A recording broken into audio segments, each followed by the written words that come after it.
नमस्कार प्यारे विद्यार्थियों, आपके अपने YouTube चैनल सांवरिया ऑनलाइन जोन में आप लोगों का फिर से स्वागत है।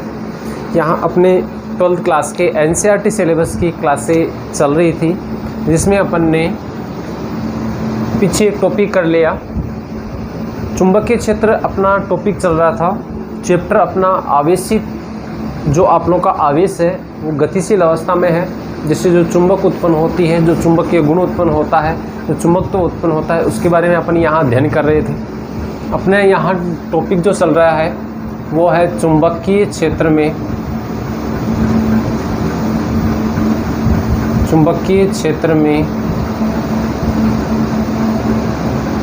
आवेशित कण की गति।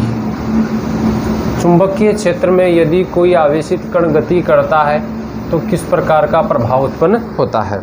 यहाँ अपने को ध्यान रखना है कि यदि हम लोग कोई एक ऐसा चुंबकीय क्षेत्र लेते हैं जो एक समान है। देखो, चुंबकीय क्षेत्र की दिशा को मैं क्रॉस के द्वारा यहाँ प्रदर्शित कर रहा हूँ। क्रॉस के द्वारा प्रदर्शित करने का मतलब है कि ये जो चुंबकीय क्षेत्र की दिशा है ये इस व्हाइट बोर्ड के अंदर की ओर है।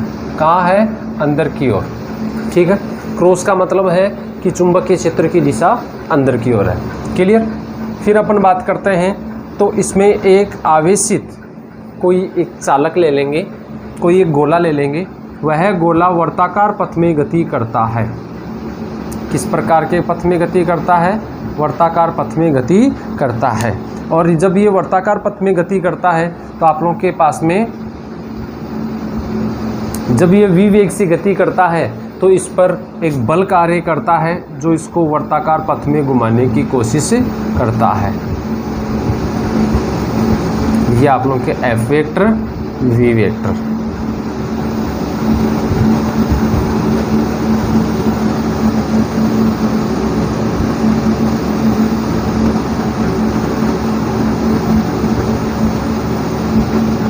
ये आप लोगों की स्थिति बनती है।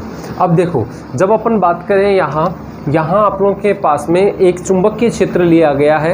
इस चुंबकीय क्षेत्र में हम लोग किसी आवेशित कण को, ये जो आप लोगों के पास में कोई आवेशित कण है, उस कण को हम लोग क्यों आवेश से आवेशित करते हैं? किसके द्वारा आवेशित करते हैं?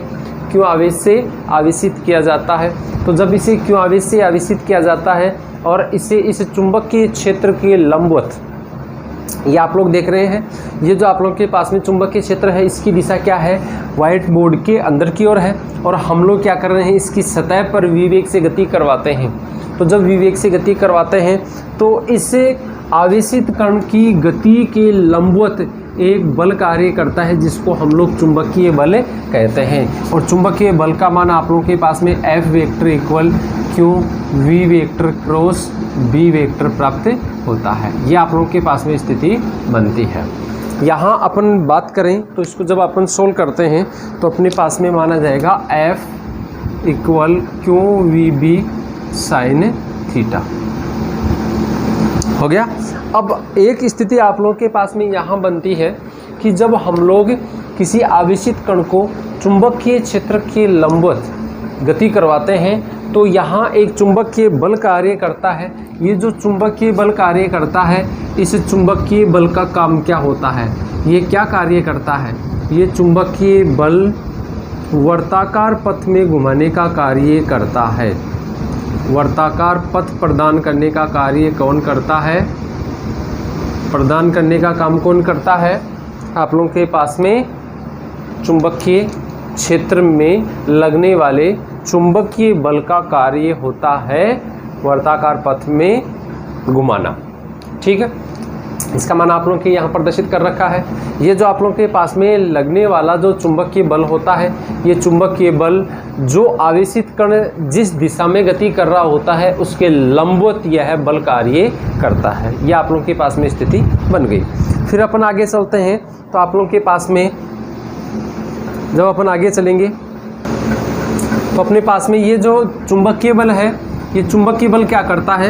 ये चुंबकीय बल आवश्यक अभिकेंद्रीय बल प्रदान करता है। तो अपन लिख सकते हैं यहाँ पे चुंबकीय बल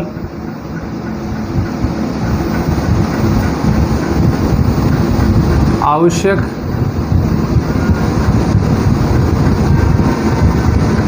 अभिकेंद्रीय बल प्रदान करता है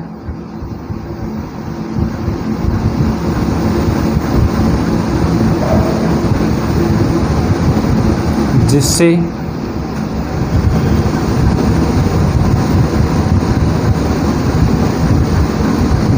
आवेशित कण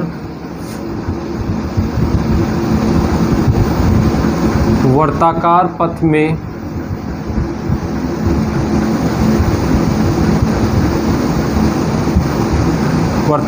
में घूमता है।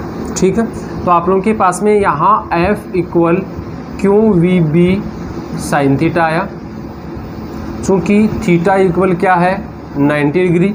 यहाँ आप लोग देख रहे हैं ये जो थीटा है ये किस किस के मध्य है, ये जो थीटा है ये आप लोगों के पास में V और B के मध्य का कोण है। यहाँ देखो ये आप लोगों के पास में जो B है इसकी जो डायरेक्शन है वो इस व्हाइट बोर्ड के अंदर की ओर है, जबकि V वेग जो है इसकी दिशा इस सतह पर है। दोनों के बीच में 90 डिग्री का कोण है, इसलिए आप लोगों के पास में साइन 90 डिग्री इक्वल 1 आता है। F equal Q V B, ये हो गया आप लोगों के पास में समीकरण नंबर 1। ठीक है, और अभिकेंद्रीय जो बल होता है वो अभिकेंद्रीय बल क्या होगा mv² अपॉन r, समीकरण नंबर 2। समीकरण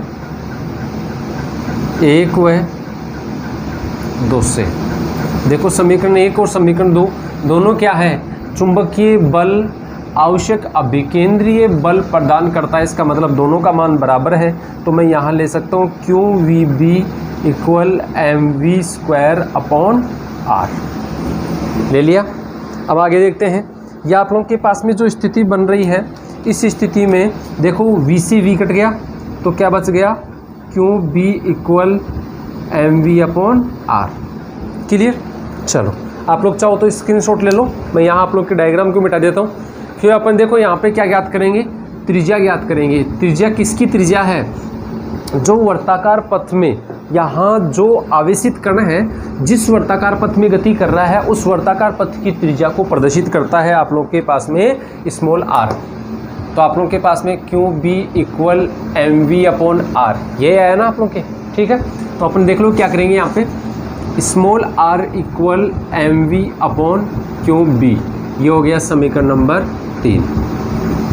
ठीक है, कोई दिक्कत। फिर अपन बात करते हैं आवर्तकाल। आवर्तकाल देखो ये त्रिज्या है, ये v पर निर्भर करती है, v पर डिपेंड होती है, आधारित होती है।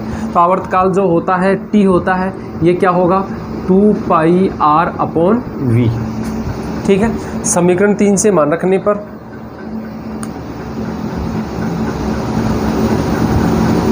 समीकरण 3 से मान रखने पर क्या हो जाएगा, t equal 2 pi upon v और ये हो गया mv upon Q B. v से v कैंसिल, t बराबर 2 pi m upon Q B. यह आप लोगों के पास में हो गया समीकरण नंबर 4। तो समीकरण 4 किसको प्रदर्शित करता है, समीकरण 4 आप लोगों के प्रदर्शित करता है आवर्तकाल को। जिस पथ में, जिस वर्ताकार पथ में कोई आवेशित कण गति कर रहा होता है, वह आवेशित कण जिस वर्ताकार पथ में गति करता है उस वर्ताकार पथ की त्रिज्या उसके वेग पर डिपेंड होती है। लेकिन यहाँ हम लोग जब बात करें तो उस आवेशित कण के वर्ताकार पथ में गति करने से जो आवर्तकाल हमें प्राप्त होता है वो आवर्तकाल वेग पर डिपेंड नहीं होता। देख लो कहीं पर भी v आ रहा है क्या, कहीं पर भी नहीं आ रहा, कहीं पर v नहीं आ रहा, इसका मतलब ये जो आवर्तकाल है ये आवर्तकाल वेग पर निर्भर नहीं करता है।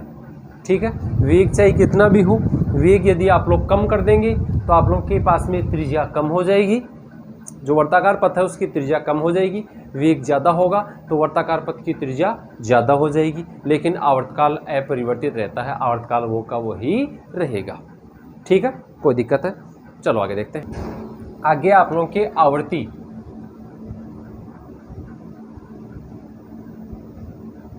देखो आवर्ती जो होती है इसे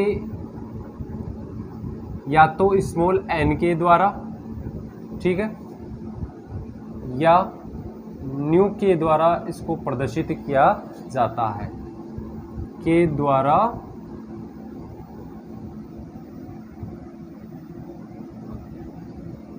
इसे प्रदर्शित करते हैं, ठीक है। तो आप लोग के पास में जो आवृत्ति होती है, हमेशा एक चीज़ का ध्यान रखना, आवृत्ति जो होगी वो 1 आवर्तकाल होगी। क्या होती है? आवर्ती जो होती है वो 1 आवर्तकाल के बराबर होती है। आप लोगों के पास में देखो आवर्तकाल का न्यू बराबर 1/t, आवर्तकाल का समीकरण आप लोगों के पास में समीकरण 4 से आया है। न्यू इक्वल 1/t का मान आप लोगों के क्या आया अभी आप लोगों ने निकाला 2πm/QB। तो क्या हो जाएगा आप लोगों के न्यू इक्वल QB/2πm। तो आवर्ती जो होती है समीकरण नंबर शायद 5 हो गया होगा आप लोगों के, ठीक है। जो आवर्ती होती है ये आवर्ती भी वेग पर निर्भर नहीं करती, मतलब वेग से आवर्ती पर किसी प्रकार का कोई प्रभाव नहीं पड़ता। फिर अपन आगे चलते हैं, तो अगला है आप लोगों के पास में कोणीय आवर्ती।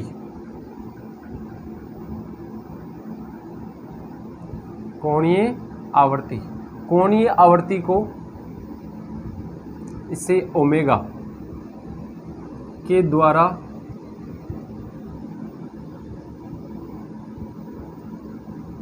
प्रदर्शित किया जाता है,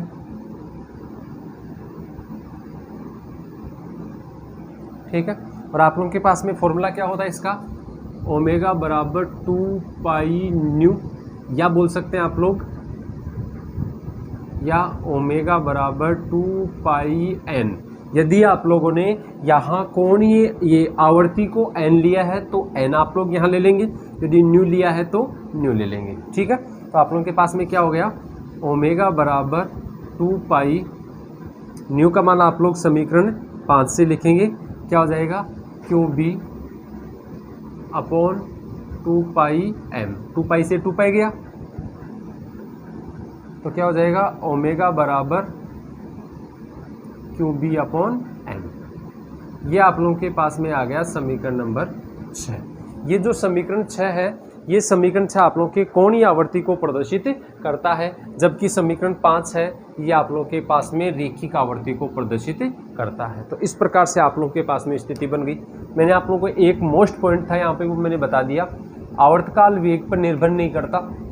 वेग यदि कम होगा तो उस वर्ताकार पथ की त्रिज्या कम हो जाएगी, और यदि वेग ज़्यादा होगा तो वर्ताकार पथ की त्रिज्या ज़्यादा हो जाती है, लेकिन आवर्तकाल पर किसी प्रकार का कोई प्रभाव नहीं पड़ता। आवर्तकाल वो का वो ही रहता है, यू का यू ही आप लोगों के रहता है, ठीक है। चलो आगे देखते हैं। देखो अब ये आप लोगों के पास में स्थिति होगी, वर्ताकार पथ में घूमता है, तो हम लोग यहाँ पर ले लेते हैं एक चुंबकीय क्षेत्र की स्थिति। ये चुंबकीय क्षेत्र की स्थिति है अपनी, देख रहे हैं ये वाई एक्स आप लोगों के।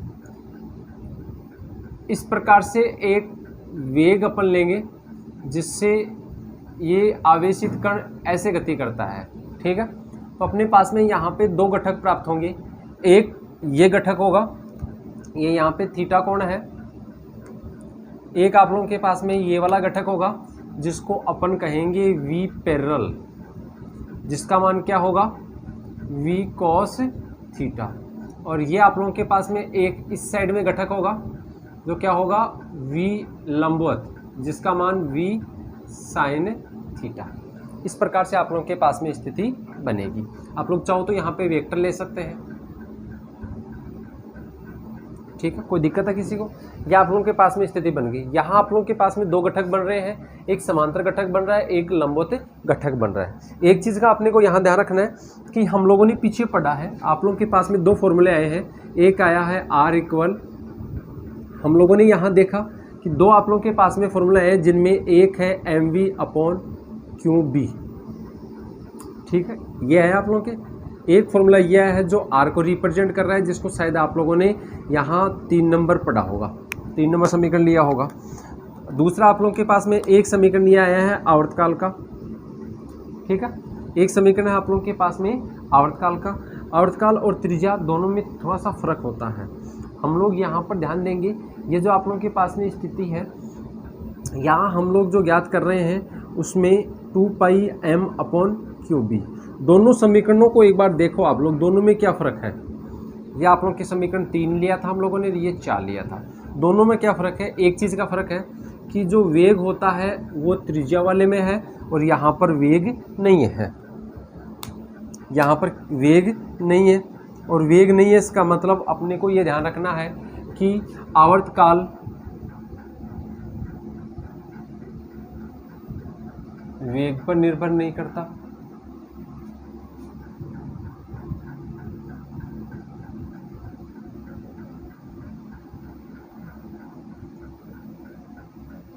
वेग पर निर्भर नहीं करता है। जबकि जो आप लोगों के पास में आवर्तकाल हो या आवर्ती हो, एक ही बात है आप लोगों की, ठीक है।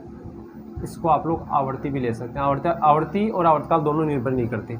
जबकि जो त्रिज्या है ये त्रिज्या वेग पर निर्भर करती है। वेग का मान यदि अपन बढ़ाते हैं तो त्रिज्या का मान बढ़ जाता है, वेग का मान यदि आप लोग घटाते हैं तो त्रिज्या का मान घट जाता है, लेकिन आवर्तकाल का मान अपरिवर्तित रहता है।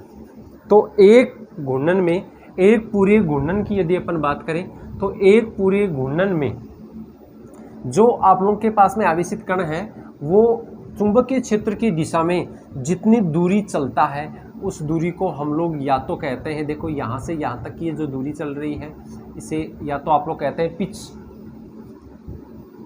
या तो कहा जाता है पिच, या बोल सकते हैं चूड़ी अंतराल, या तो कहेंगे पिच या चूड़ी अंतराल। ये क्या है,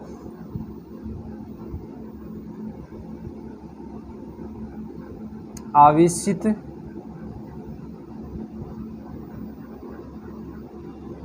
कण के द्वारा किसी वेग से चुंबकीय क्षेत्र की दिशा में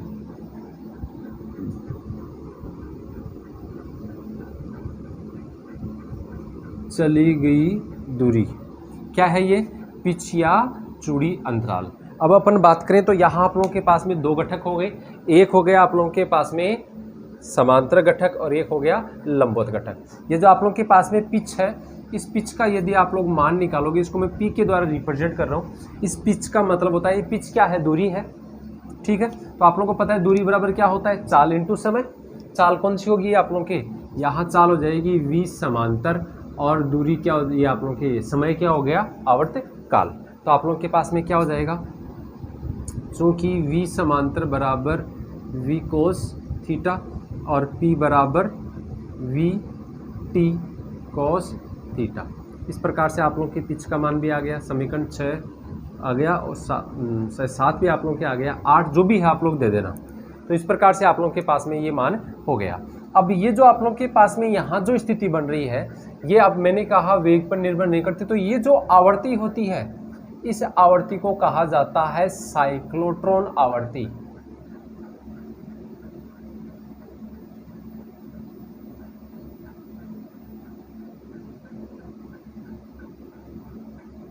क्या कहते हैं इसे, साइक्लोट्रॉन आवर्ती। इसे क्या कहा जाता है, इसे साइक्लोट्रॉन आवर्ती कहा जाता है। चलो ये स्थिति आप लोगों के बन गई। अब ये जो आप लोगों के पास में ये जो पिच का मान आ रहा है, ये एज एक दूरी है, विस्थापन है जो इलेक्ट्रॉन के द्वारा चला जाता है। ये इलेक्ट्रॉन के लिए साइक्लोट्रॉन आवर्ती होती है। आवेशित कण के रूप में हम लोग यहाँ क्या लेते हैं, इलेक्ट्रॉन लेते हैं। चलो आगे देखते हैं। अब देखो, अभी ये जो आप लोगों ने देखा यहाँ कि यदि कोई आवेशित कण गति करता है चुंबकीय क्षेत्र में तो वर्ताकार पथ में गति करेगा। तो इस घटना के कारण ही आप लोगों के पास में अलास्का और उत्तरी कनाडा, यहाँ पर अलग अलग प्रकार की रोशनी होती है। अलग अलग प्रकार की रोशनी के कारण यहाँ मनमोहक दृश्य उत्पन्न होता है, जो इसी के कारण होता है। हम लोग और आगे चलें तो अपने पास में उत्तरी ध्रुवीय ज्योति होती है। किसे कहते हैं? उत्तरी ध्रुवीय ज्योति। उत्तरी ध्रुवीय ज्योति एक ऐसा प्रकाश होता है कि जब हम लोग ये देखें कि जब ये स्थिति बन जाती है, जब किसी आवेशित कण को हम लोग गति करवाते हैं तो आवेशित कण को गति करवाने पर वह वर्ताकार पथ में गति करता है, और वर्ताकार पथ में गति करता है तो वर्ताकार पथ में गति करने के कारण जो आप लोग के पास में स्थिति उत्पन्न होती है, जो वर्ताकार पथ में गति करता है, वर्ताकार पथ में गति करने के कारण उनका जो वेग होता है बहुत अधिक हो जाता है। और जैसे जैसे अपन देखेंगे कि अपने जो आवेशित कण है, ये आवेशित कण वर्ताकार पथ में गति करते हैं तो इनका घनत्व बढ़ जाता है। घनत्व बढ़ जाता है तो तीव्र वेग से गति करते हैं, और तीव्र वेग से गति करते हैं तो ये उत्तेजित अवस्था में आ जाते हैं। जब ये परमाणु अपनी पूरा अवस्था में जब वापस लौटते हैं तो कुछ ऊर्जा का उत्सर्जन करते हैं, और ऊर्जा का उत्सर्जन करते हैं तो वह ऊर्जा ही आप लोगों के पास में कौन सी ऊर्जा कहलाती है? उत्तरी ध्रुवीय ज्योति कहलाती है। जिसमें अपन देखें जैसे नाइट्रोजन गैस है, नाइट्रोजन जो परमाणु होता है यह नाइट्रोजन परमाणु गुलाबी रंग की विकिरण उत्सर्जित करता है। अपन बात करें जैसे ऑक्सीजन की बात करें, ऑक्सीजन जो परमाणु होता है यह हरा रंग यहाँ विकिरण के रूप में उत्सर्जित करता है, जिससे आप लोगों के पास में एक अजीब सी रोशनी होती है जो बहुत अच्छी सुंदरता के लिए प्रतीक होती है, जो उत्तरी ध्रुवीय ज्योति कहलाती है। कनाडा और उत्तरी कनाडा और अलास्का ऐसे स्थानों पर ये एक्टिविटी बहुत ज़्यादा देखने को मिलती है, जो इसी के कारण संभव होती है। ठीक है, तो आज के वीडियो में हम लोगों ने देख लिया कि चुंबकीय क्षेत्र में हम लोग किसी आवेशित कण को गति करवाते हैं तो उस पर कौन सा बल कार्य करता है? चुंबकीय बल कार्य करता है, और उस चुंबकीय बल के कारण ही वह आवेशित कण चुंबकीय क्षेत्र में गति करने के कारण वर्ताकार पथ में गति करता है, और वर्ताकार पथ में गति करता है तो वहाँ उस वर्ताकार पथ की त्रिज्या के लिए फॉर्मूला अपन ने निकाल लिया, उसका आवर्तकाल हो गया, उसकी रेखिक आवर्ती होगी, कोणीय आवर्ती होगी। यहाँ हम लोगों ने एक चीज़ ये और नोट की है कि जो आवर्तकाल होता है वो उस आवेशित कण के वेग पर निर्भर नहीं करता, जबकि वेग को यदि अपन बढ़ाते हैं तो उससे आवेशित कण के वर्ताकार पथ की त्रिज्या बढ़ जाती है, और कम करते हैं तो घट जाती है। इस प्रकार से हम लोगों ने इस टॉपिक में आप लोगों को समझाया है। बहुत अच्छा टॉपिक है, बहुत इजी टॉपिक है, तो इसको आप लोग एक बार ध्यान से ज़रूर पढ़ेंगे। नोटबुक आप लोग साथ में लेके अवश्य पढ़ा करो। ठीक है, आज के लिए इतना ही। धन्यवाद। जय हिंद, जय भारत।